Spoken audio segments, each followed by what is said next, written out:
आज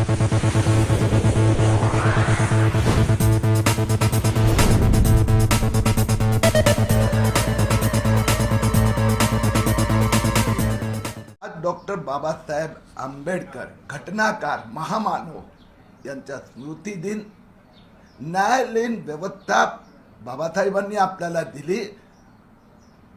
त्यांचा विश्वास नसेल, आमचा न्याय व्यवस्थेवर संपूर्ण विश्वास आहे. सर, हिंदी में जानना चाहेंगे. संजय राउत ने कहा कि एक ही पार्टी के लोगों को मतलब न्याय व्यवस्था पे सवाल उठाया है. क्या कहना चाहते हैं? आज डॉक्टर बाबा साहेब आम्बेडकर जिन्होंने हमें संविधान दिया, उनका स्मृति दिन है. मैं उनका अभिवादन करता हूं. और डॉक्टर बाबा साहेब आम्बेडकर जी ने जो न्याय व्यवस्था दी है, उसमें हमारा भारतीय जनता पार्टी का संपूर्ण विश्वास है. सर, आपको कोर्ट की तरफ से जो राहत मिली है, उसके बाद आपको स्टेटमेंट रिकॉर्ड करने के लिए जाना है. 18 से जो टाइमिंग दी है, उसको क्या कहना चाहिए? हम जो कह रहे थे वही वापस दोहराएंगे, क्योंकि न्यायालय ने भी वही बात कही है. 58 करोड़ का आंकड़ा आया कहां से? अब जो न्यायालय में मेरे वकील ने जो बात कही, इज इट अ सेटिंग? एक दिन पहले उद्धव ठाकरे के प्रवक्ता पत्रकार वार्ता लेते हैं, 58 करोड़ अचानक 10 साल के बाद में आंकड़ा रखते हैं, और तुरंत दूसरे दिन पुलिस एफआईआर दर्ज करती है. 420 प्रेस नोट निकालते हैं, किरीट सोमैया का 58 करोड़ का घोटाला. मैं 10 दिन से मांग रहा हूं, राउत साहब एक कागज तो दिखाओ. उद्धव ठाकरे जी कहां पैसे इकट्ठे हुए? 58 करोड़ कहां से लाए 10 साल के बाद में? वास्तव में संजय राउत ने, यानी उद्धव ठाकरे ने गए 10 दिन में ऐसे गए 3 महीने में ऐसी 10 नौटंकी की. जब जब ठाकरे जी का कोई मंत्री नेता की प्रॉपर्टी अटैच हुई, घोटाला बाहर आया कि किरीट सोमैया ने 7,500 करोड़ अमित शाह को दिए. बोलना भूल गया, एक कागज नहीं, कुछ नहीं. प्रधानमंत्री जी को इतना बड़ा पत्र लिखा, 4 ईडी ऑफिसर और किरीट सोमैया घोटाला करते हैं. एसआईटी बिठाई उद्धव ठाकरे ने, आज 2.5 महीने हो गए, कुछ नहीं हुआ. उन्होंने कहा कि किरीट सोमैया के वसई की बेटे की कंपनी में 426 करोड़ वाधवान ने डाले, कुछ नहीं. पालघर की उसकी सोमैया कंपनी में 260 करोड़ ईडी ने डाले, कुछ नहीं. राकेश वाधवान पार्टनर है, कुछ भी नहीं. जू का 100 करोड़ का जमीन घोटाला, पवई का एसआरए 433 पीएपी का घोटाला. तो इस प्रकार से 1 डजन घोटाले. क्या उद्धव ठाकरे को यह लगता है क्या ऐसा पत्थर मारने का, आगे निकल जाने का? तो अब उनको 58 करोड़ का हिस्सा देना पड़ेगा. किरीटजी, तुम्ही होमवर्कसाठी नॉट रिचेबल झाला असं म्हणालात आणि आता पुन्हा मुंबईत परतलेला आहात. त्याच आत्मविश्वासाने आता पुन्हा घोटाळे बाहेर काढताय. कुणाचा नंबर आहे आता की नॉट रिचेबल हे काही व्यक्तींसाठी असेल, बाकी मी व्यवस्थित काम करत होतो. आणि उद्या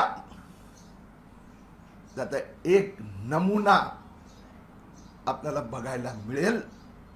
महाराष्ट्राच्या जनतेला प्रॉमिस करतो मी, उद्या ठाकरे सरकारचा आणखीन एक घोटाळा मी जनतेसमोर ठेवणार आहे.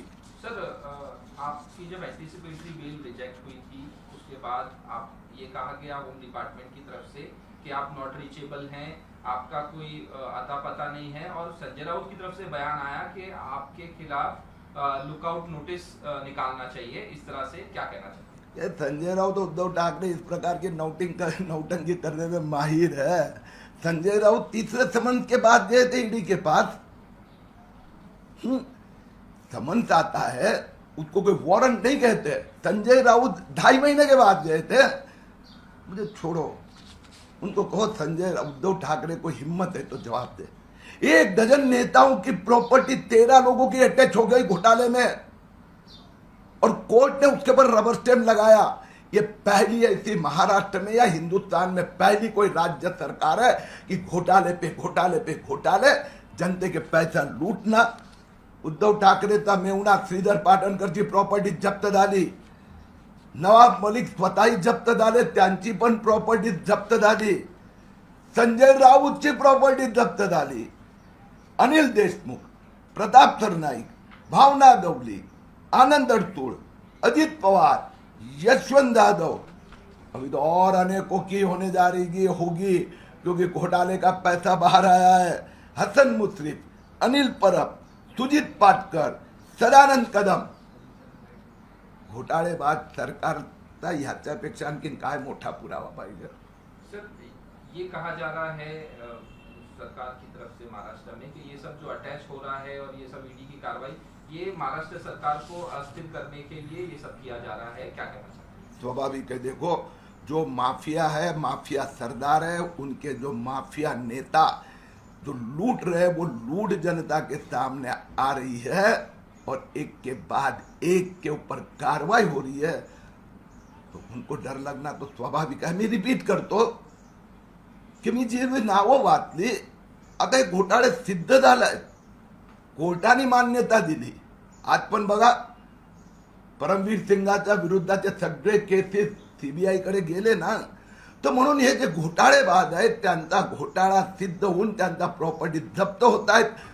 शरद पवार, उद्धव ठाकरे, अनिल देशमुख साठी 10 वेळा वर खाली गेले कोर्टात, पण घोटाळा होता म्हणून प्रॉपर्टी तर जप्त झालीच ना।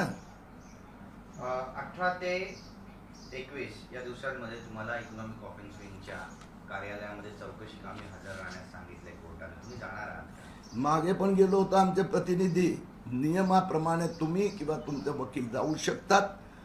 काल पण माझा प्रतिनिधींनी 100 पानी पुराव्यासह माझं निवेदन स्टेटमेंट पोलिसांना दिलं।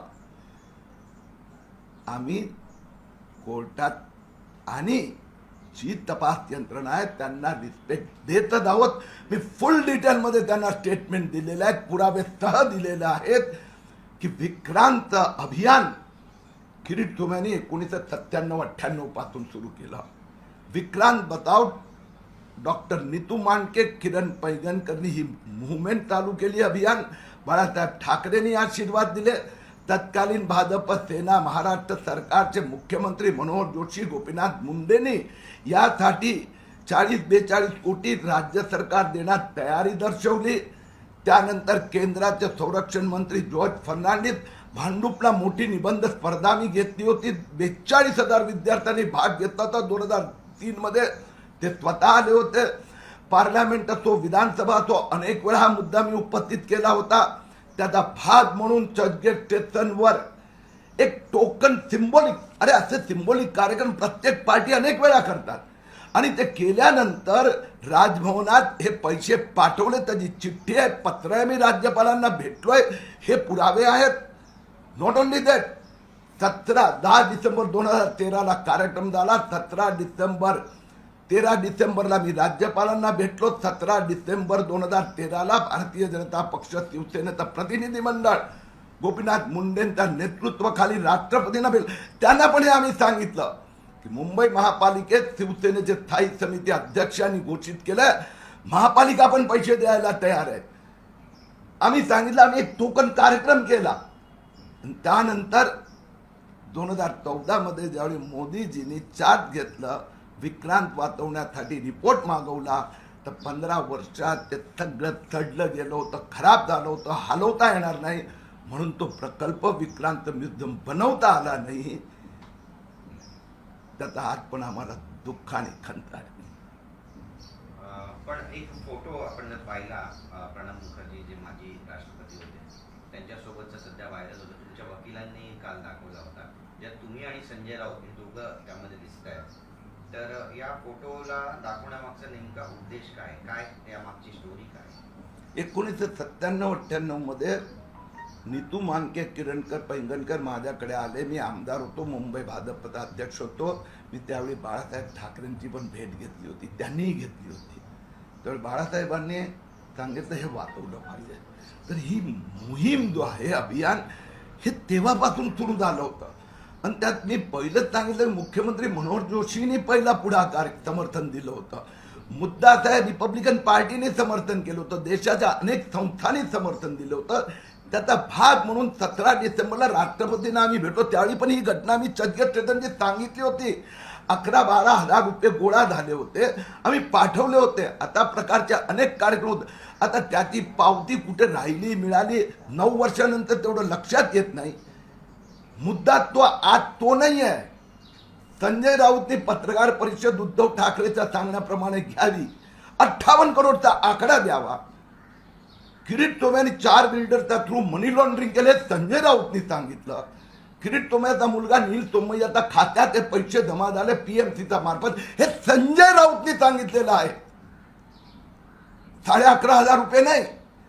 आणि ते त्यानंतर पोलीस FIR मध्ये लिहिते, तक्रारदाराला सकाळची बातमी होती म्हणून रात्री 1 वाजून 4 मिनिटाला 420 लावणं आणि किरीट सोमय्याला अटक करा, याला सेटिंग म्हणतात उद्धव ठाकरेचं. हेच मला न्यायालयापुढे आणि जनतेपुढे सिद्ध करायचं. सर, ये संजय राउत ने एक और सवाल उठाया कि किरीट सोमैया चाह रहे हैं कि महाराष्ट्र को मतलब मुंबई को महाराष्ट्र से अलग किया जाए. इस तरह से उन्होंने एक प्रेजेंटेशन भी दिया और ये सब चीजें भी, इस पे क्या कहना चाहते हैं? मैं आपको वापस वही सवाल पूछूंगा, आपको नहीं, यानी किरीट सोमैया का इसमें क्या प्रेजेंटेशन में क्या संबंध है? हर वक्त संजय राउत, मैंने आपको ये 12 घोटाले, उसने जो घोटाले के नाम पे स्टंटबाजी की थी, संजय राउत स्टंट करने, एक का भी पुरावा नहीं दिया. 2 बार, तीसरी बार कोर्ट ने, तीसरी बार नील सोमैया के केस में पहले सेशंस कोर्ट में मुंबई पुलिस ने कहा कुछ भी नहीं है, हाई कोर्ट में ठाकरे सरकार ने कहा, और किरीट सोमैया के केस में कल वापस हाई कोर्ट ने यही पूछा मुंबई पुलिस को, राज्य सरकार को 57 करोड़. तो क्यों उद्धव ठाकरे ने 57 करोड़ की 4 बिल्डर, मनी लॉन्ड्रिंग, नील सोमैया की कंपनी में अकाउंट पैसे दे, क्यों नहीं दिए? ये जानकारी संजय राउत और उद्धव ठाकरे ने SIT बनाई, नवलानी 4 ED ऑफिसर, प्रधानमंत्री को पत्र लिखा, 4 इतना पैसा गायब किया. क्या हो गया वो भाई, 2 महीने हो गए ना. म्हणून हे सगळं ठाकरे सरकारचे घोटाळे बाहेर आले की काहीतरी नवीन टन. आता मुंबईला वेगळं करतात, दादा माझा काय संबंध?